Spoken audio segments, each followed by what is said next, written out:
Okay, so we kick off the photography show by coming to Sigma. You've been quite busy people, and we've already chatted about the cine side of things, but today it's photography hat on. I'm joined by Paul, and we're going to talk through all of your new lenses that are coming out. So what have we got to start with? Right, this is the 14mm. This is a world's first, actually. It's a 14mm F1.8. As you can see, it's got a very large front element. It's actually an 80mm aspherical front element. And we've designed the machinery which allows us to make it. So we're the only company in the world that can make this particular piece of glass at the front, which allows the sort of perfect image quality that it can produce. The reason it's 1.8 is actually for astrophotographers. Okay. Because a few companies make a 2.8 14mm, which is great, but that's a little bit too slow if you're taking pictures of stars. At 3200 ISO, that'll give you about a 30-second exposure, which is, you're going to get a bit of movement in the stars. Open that up to 1.8 and it's going to freeze them at 15 seconds. So that's why it's designed, and it's been optimized to be optimal image quality at 1.8 for that reason. So people can use it. That's incredible. I mean, that was the thing when I first saw it. I thought, blimey, 1.8. That's quite fast. Yeah, it's impressive.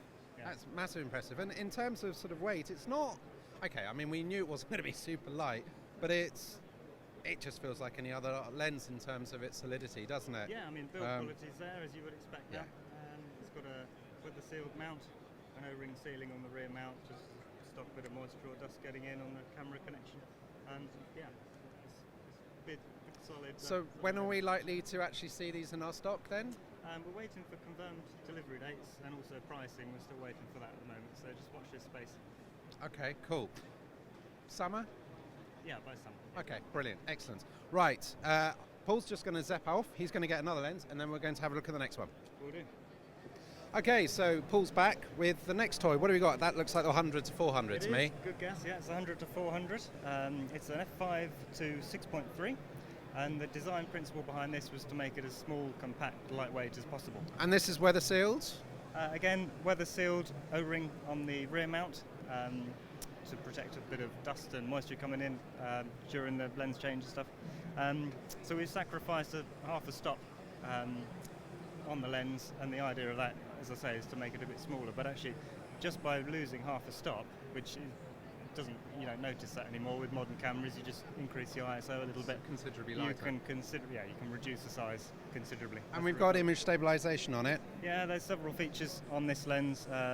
Focus, auto manual override as well. Focus limiter, image stabilization, HSM. You can connect it to a USB dock, plug it into a computer, update firmware. But there's custom features on there, so you can increase the speed of the autofocus, for example, or change how the OS system works. Lots of different things like that. So very, very flexible. Okay, and it's about the same weight actually, funny enough, as the 80mm just now. Yeah. Now, in terms of when we're going to see this? Again, we're still waiting on confirmed dates. Probably be a little bit before the 14mm, I think. So maybe looking another month or so.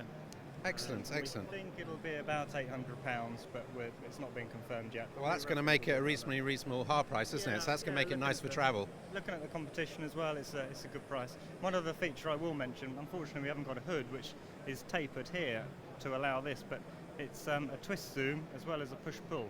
So it's been optimised, the cams are very smooth to allow push-pull zooming as well. So if you're doing birds in flight, for example, then push-pull is very easy for that. Yeah, well we know with the 100 to 400s on the Canon, the Mark 1 was push-pull, right. But then the Mark 2 actually changed it to twist. Yeah. So you got the best of both worlds. Indeed. That will keep everybody happy. Absolutely. Excellent, right, so we're going to pause again. You're going to disappear off and get the next one. Okay, so we're back with Paul again. So now we've got a 24-70 to play with. We have 24-70 2.8. This falls into our art range of lenses. And is again one of the 4 that we announced at CP+. This is a standard zoom, a workhorse for many photographers, and actually a very hard lens to make because it's going from wide angle to short telephoto. So you're dealing with pin cushion and barrel distortion effects you get from different focal lengths all within one lens. Yeah, I mean, certainly for us, 2470, 7200, they are just bread and butter lenses. Yeah. Exactly, that's what everybody wants. But I noticed this one has image stabilization and it's F2.8, which is quite impressive. It's both F2.8 and has the optical stabilization built in. The previous version of this lens that we didn't. Yeah. But it's what people want, so it's now available. And sorry to sound like we're repeating ourselves again, but we've got weather sealing. Yeah, weather sealing mount. Obviously good quality construction, it falls in the art range. Manual focus override, the MO position, people often ask what that means. Especially even in continuous autofocus on the camera, as soon as you flick the focusing, the manual focus ring, it completely disengages continuous AF until you turn it back on. So that's a useful feature to have. Plug it into the USB dock, do firmware updates, customize focus, stuff like that. So it's all here. Excellent. And next question, when? Price and when? I don't know. We're still waiting to find out. We haven't got any details of price yet. So. We might have it for summer? Yeah, I'm sure. Summer. Splendid, okay. That would keep a few wedding people very, very happy indeed. Absolutely, yep. Excellent. And then on to possibly the one I really want to see. Yeah, say the best of luck. Yeah. Okay, so this is the last time that Paul disappears and comes back. But, so this is the one that I'm really want to get my hat. Yeah, just a little bit.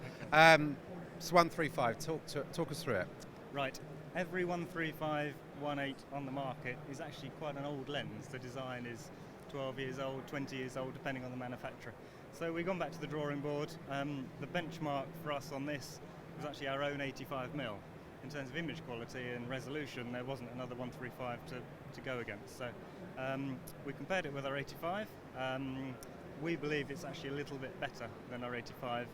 And that's just been regarded by DxO as the best lens in the world. Yeah, the 85, since they've come out, they've been really, it's a cracker of a lens. It's a great lens, and we think this is going to be just a little bit better, so we'll have to see. But yeah, it's 1.8, 135, falls into our art range of lenses again, has all the features, autofocus, manual focus, focus limiter, you can plug it into the dock.